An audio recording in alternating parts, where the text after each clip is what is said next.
نماز میں جو خطا ہوئی تھی اس کی درستگی کے لیے، اس کی معافی کے لیے یہ سجدہ سہو ہوتا ہے، لہذا سجدہ سہو کرنے سے جو غلطی ہو جاتی ہے اس کی تلافی ہو جاتی ہے۔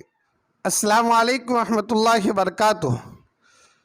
محترم سامعین کرام، جیسا کہ میں نے آپ حضرات کے سامنے گزشتہ کل تمہید اور سجدہ سہو کے اصول میں واضح کیا تھا کہ انشاءاللہ تعالی سجدہ سہو پر ہم گفتگو کریں گے۔ میں بالترتیب ایک ایک مسائل آپ حضرات کے سامنے بتاتا ہوں کہ کہاں پر کس وقت کس وجہ سے سجدہ سہو ہوتا ہے، سجدہ سہو نہیں ہوتا ہے، سماعت فرمائیں۔ سب میں پہلے ہم یہ مسئلہ جانتے ہیں کہ سجدہ سہو کا طریقہ کیا ہے۔ سجدہ سہو کا طریقہ وہ یہ ہے کہ جب کچھ غلطی ہو جائے تو نماز کے درست کرنے کے لیے، نماز کو مکمل درست کرنے کے لیے آخر میں ایک سلام پھیریں گے، پھر 2 سجدے کریں گے۔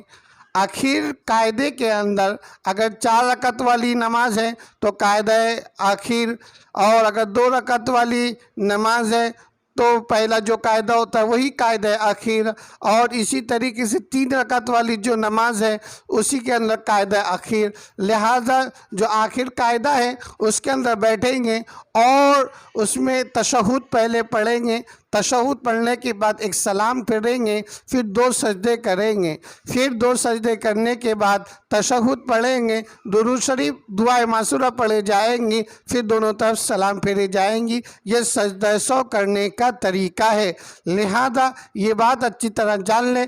آج کے سبق میں سجدہ سہو کس طریقے سے کرے اس کو ہم جان رہے ہیں کہ سجدہ سہو میں جو خطا ہوئی تھی اس کی درستگی کے لیے، اس کی معافی کے لیے یہ سجدہ سہو ہوتا ہے، لہذا سجدہ سہو کرنے سے جو غلطی ہو جاتی ہے اس کی تلافی ہو جاتی ہے۔